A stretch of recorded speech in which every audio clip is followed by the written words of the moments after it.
السلام علیکم ورحمۃ اللہ وبرکاتہ۔ بسم اللہ الرحمن الرحیم۔ نبوت و رسالت۔ نبوت سے پہلے آپ سچے خواب دیکھتے تھے جن کی تعبیر صبح کو روز روشن کی طرح ظاہر ہو جاتی تھی۔ پھر آپ تنہائی پسند کرنے لگے، کئی دن کا کھانا پانی لے کر ایک پہاڑ کی غار میں جس کا نام ہیرا تھا تشریف لے جاتے تھے، اور وہاں تنہائی میں بیٹھ کر اللہ کی عبادت فرماتے تھے، اور ساری دنیا خاص کر عرب کی گمراہی کو سوچ کر دل ہی دل میں اڑتے تھے۔ اسی طرح بہت دن گزر گئے اور بہت راتیں بسر ہو گئیں۔ عمر کے 40ویں سال 12 ربیع الاول کو دوشنبہ کے دن طلوع فجر کے وقت جب کہ آپ غار حرا میں تشریف فرما تھے، اللہ کے صادق حضرت جبریل علیہ السلام اللہ کا کلام لے کر آئے، جس کو وحی کہتے ہیں۔ حضرت جبریل علیہ السلام نے آپ کو بشارت دی کہ آپ اللہ کے رسول ہیں۔ پھر کہا، پڑھیں۔ عرب میں اس وقت پڑھنے پڑھانے کا رواج کم تھا، اس لیے حضور صلی اللہ علیہ وسلم بھی امی تھے، یعنی پڑھنا نہیں جانتے تھے۔ بس آپ نے فرمایا، میں پڑھا ہوا نہیں ہوں۔ حضرت جبریل علیہ السلام نے آپ کو سینے سے لگا کر بہت زور سے دبایا اور کہا، پڑھیں۔ آپ نے پھر فرمایا، مجھے پڑھنا نہیں آتا۔ حضرت جبریل علیہ السلام نے 3 مرتبہ دبایا اور چھوڑا، اور ہر بار یہی کہتے تھے کہ پڑھیں، اور حضور صلی اللہ علیہ وسلم برابر یہی فرماتے رہے کہ میں پڑھنا نہیں جانتا۔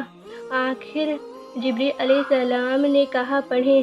اقرأ باسم ربک الذی خلق، خلق الانسان من علق، اقرأ وربک الاکرم الذی علم بالقلم، علم الانسان ما لم یعلم۔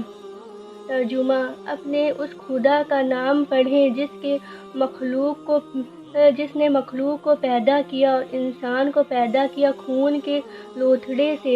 پڑھیں، آپ کا رب بڑائی بزرگی والا ہے، جس نے قلم کے ذریعے علم سکھایا اور انسان کو وہ بتایا جو وہ نہیں جانتا تھا۔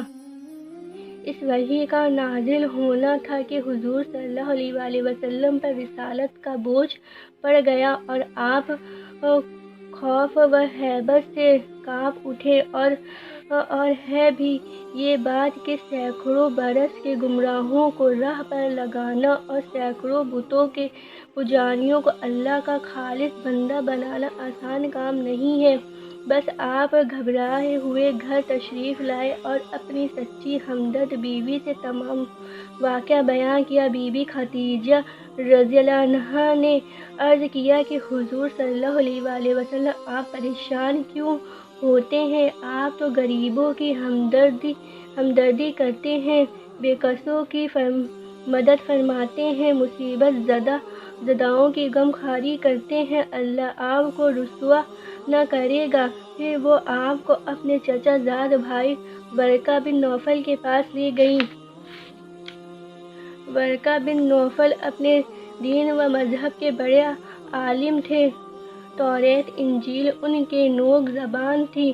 یہ اب بہت بوڑھے اور نابینا ہو گئے تھے۔ بی بی خدیجہ رضی اللہ عنہا نے کہا، اے بھائی، ذرا اپنے بھتیجے کا حال تو سنو۔ ورقہ نے کہا، اے بھتیجا، کیا بات ہے؟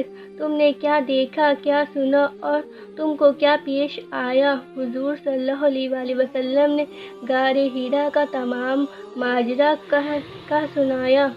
ورقہ نے کہا، ارے یہ تو وہی فرشتہ ہے جو حضرت موسیٰ علیہ السلام کے پاس آیا کرتا تھا۔ کاش میں اس وقت تک زندہ رہتا جب تمہاری قوم تم کو نکال دے گی۔ حضور صلی اللہ علیہ وسلم نے کہا، یہ بھی ہوگا؟ ورقہ نے کہا، ہاں، اور یہ کچھ تم پر موقوف نہیں، ہر نبی کے ساتھ یہی معاملہ ہوا ہے۔ پھر کچھ ہی عرصے کے بعد ورقہ کا انتقال ہو گیا۔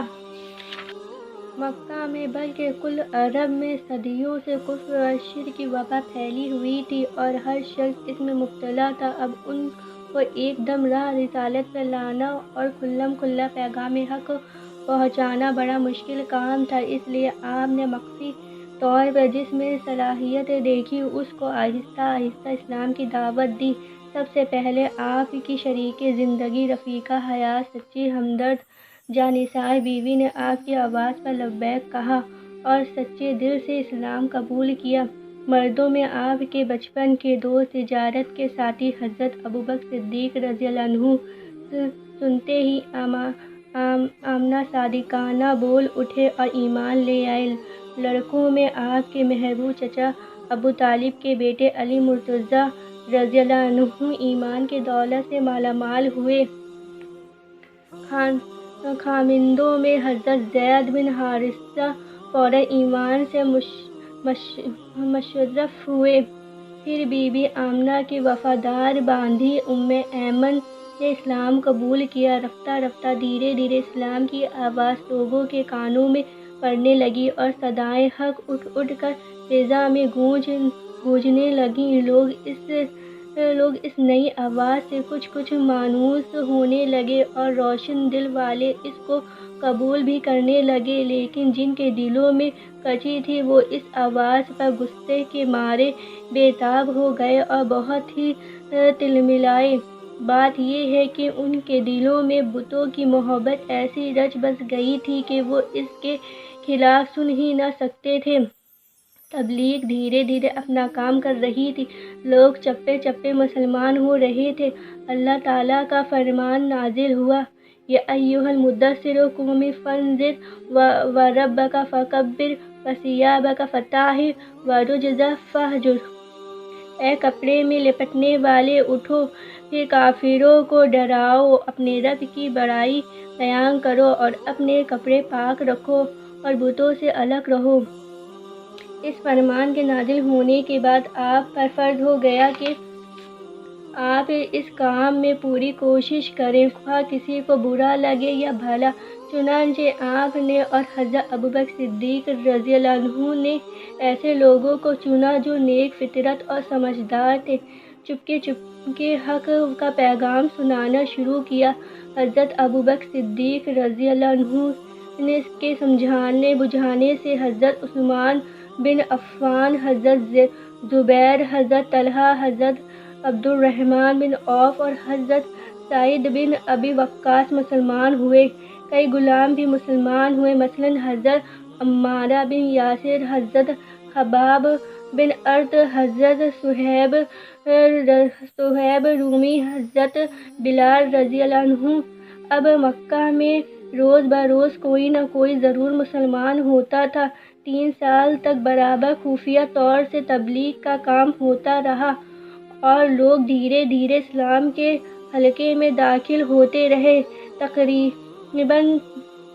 تقریباً 30-35 آدمی اسلام کی دولت سے مالا مال ہو چکے تھے، لیکن کفار کے ڈر سے پہاڑوں اور غاروں میں چھپ چھپ کر نمازیں پڑھتے تھے۔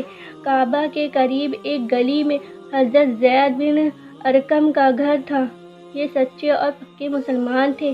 انہی کے گھر میں حضور صلی اللہ علیہ وآلہ وسلم اکثر تشریف لے جاتے تھے اور تمام مسلمان یہیں آ کر حضور صلی اللہ علیہ وآلہ وسلم کی صحبت سے فیض یاب ہوتے تھے اور یہیں لوگ جمع ہو کر اپنے معبود کی عبادت کرتے تھے۔